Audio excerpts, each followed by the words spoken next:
Falaremos agora sobre a avaliação de vítimas. Nesses próximos 10 minutos, dentro desse tema, vamos abordar a avaliação primária em vítimas de trauma. Sabemos que a avaliação de vítimas, ela possui duas partes, a primária e a secundária.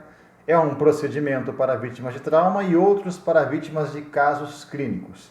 Nesses próximos 10 minutos, vamos discutir a avaliação primária em vítimas de trauma. O que é avaliação de vítimas? Qual a sua importância e como aplicá-las? Será o nosso próximo assunto.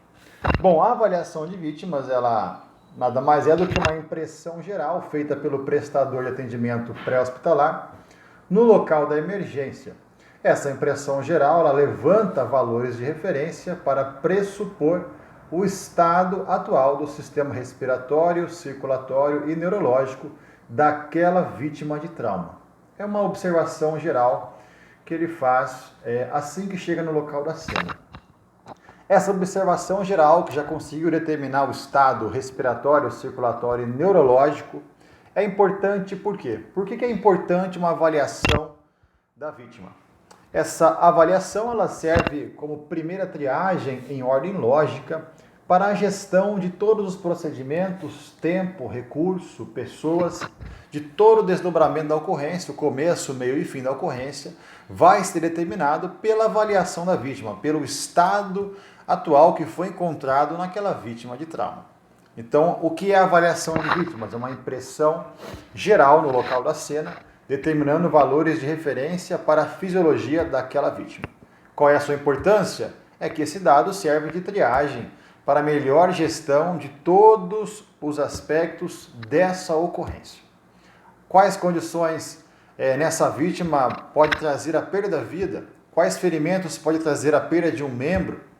Quais ferimentos são graves, quais são leves, quantas vítimas estão envolvidas? Tudo isso é determinado pela avaliação da vítima. Agora, como que eu vou aplicar essa avaliação? Eu entendi que ela é uma impressão geral, eu entendi que a sua importância é para uma triagem de ordem lógica e a gestão de todo o desdobramento da ocorrência, mas como aplicar de fato essa avaliação de vítima? O primeiro passo não é avaliar a vítima, mas sim avaliar a cena. Essa avaliação da cena busca garantir a segurança do local. Não somente do local, mas também do socorrista, como, por exemplo, garantir o uso adequado do equipamento de proteção individual. Essa avaliação da cena busca avaliar todos os riscos envolvidos e busca também analisar quais são as necessidades específicas para esta ocorrência.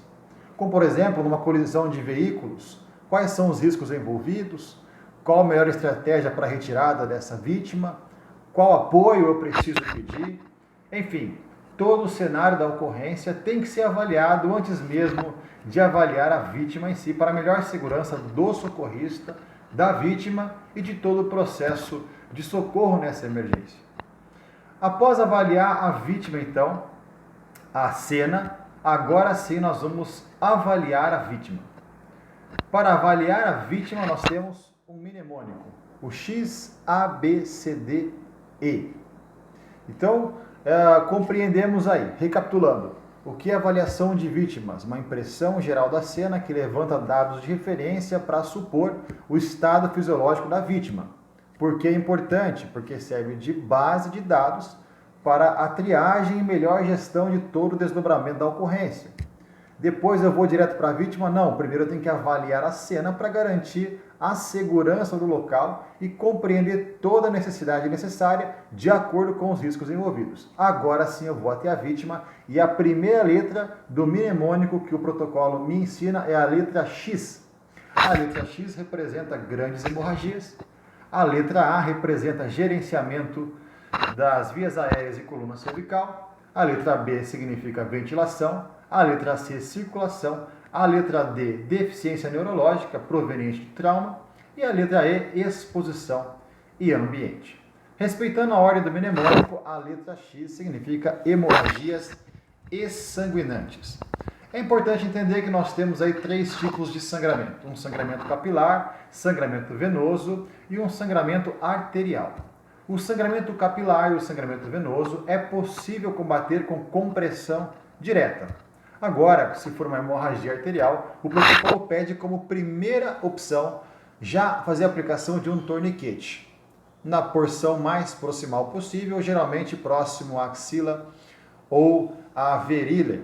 Uma vez aplicado o torniquete, é importante anotar o horário, somente o médico pode retirar esse acessório. Uma vez feita a compressão direta, é importante manter por pelo menos 10 minutos. Não se pode avançar para os próximos passos nesse mnemônico sem antes conter uma hemorragia exsanguinante, caso haja, pois a maioria dos casos de morte no trauma vem de uma hemorragia externa ou interna, devido ao alto fluxo de sangue perdido, menor oxigenação dos tecidos, maior concentração de dióxido de carbono, e essa vítima vai entrar numa acidose metabólica e vir a óbito. Após então avaliar o X, as grandes hemorragias, vamos para a letra A do nosso mnemônico, que é o gerenciamento das vias aéreas e a estabilização da coluna cervical. Precisamos entender que toda vítima de trauma temos que considerá-la como uma possível lesão cervical. Dessa maneira, o primeiro procedimento é estabilizar de forma manual essa cervical e até que seja colocado o acessório de estabilização cervical. As vias aéreas permeáveis significa uma via aérea aberta e limpa, feita pela manobra de elevação do ângulo da mandíbula, já que estamos tratando de uma vítima traumática. Depois de ver que as vias aéreas estão pérmeas, abertas e limpas e que a coluna cervical está estabilizada, vamos avançar para a letra B, que é a ventilação. O protocolo pede para que não haja mais do que 7 a 10 segundos para verificar a ventilação. E a ventilação, vamos entender a sua qualidade através da frequência e da qualidade dessa respiração. A oxigenação também é importante nesse momento, aonde se a vítima estiver com menos de 94% de saturação de oxigênio no sangue ou desconhecida, temos que fazer o uso de administração de oxigênio e até assistência com mecanismo de bolsa, válvula, máscara, caso seja necessário. Temos algumas frequências de ventilação importantes para entender a qualidade ventilatória da vítima. Uma vítima apneica, por exemplo, ela não ventila. Temos uma parada, então, respiratória, que vai ser seguida de uma cardiorrespiratória. Temos uma respiração devagar, conhecida como bradipneia, onde há, em média, abaixo de 10 ventilações por minuto.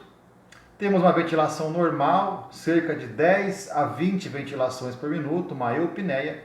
E temos uma ventilação rápida, conhecida como taquipneia, que é uma ventilação entre 20 e 30 ventilações por minuto.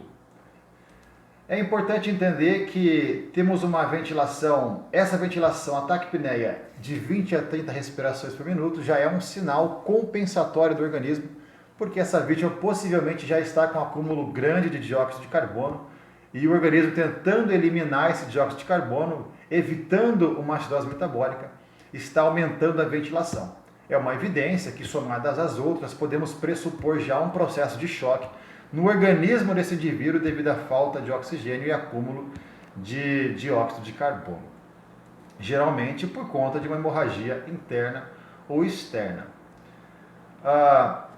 Depois de perceber então as ventilações, né, temos até a extremamente rápida, que é acima de 30 ventilações por minuto, está no mesmo caso de risco de um choque, por exemplo. Nós vamos para a letra C, agora avaliar a qualidade da circulação desse indivíduo, onde o protocolo pede não mais do que 5 a 10 segundos para verificar essa circulação, fazendo a palpação do pulso carotídeo. Falando de circulação, nós temos três referências de análise, como o pulso, a pele e a perfusão. O pulso fazendo a busca no pulso carotídeo para verificar a frequência desses batimentos cardíacos, se nós temos ali uma taquicardia ou uma bradicardia, se está muito rápido ou muito lento, associar esse resultado com outros resultados e pressupor um possível choque, por exemplo. Ver a perfusão, né? Se nós temos uma perfusão, se o sangue está chegando nas extremidades, se ao pressionar a extremidade de um membro, nós temos o preenchimento capilar aí dentro de 2 segundos ou mais. Nós temos a pele que, se está fria, por exemplo, e pálida, significa também um mecanismo compensatório, aonde o fluxo de sangue está indo para o centro do organismo também para prever uma perda de sangue. também um mecanismo compensatório. Então, através do pulso, da pele, da perfusão, a gente consegue entender a qualidade da circulação desse indivíduo. A próxima letra é a letra D, que nos indica uma deficiência neurológica, onde vamos avaliar aí o diâmetro e a reatividade das pupilas, bem como também o objetivo aqui é ver a função cerebral, o nível de consciência dessa vítima, que pode ser uma vítima de traumatismo crânioencefálico, por exemplo.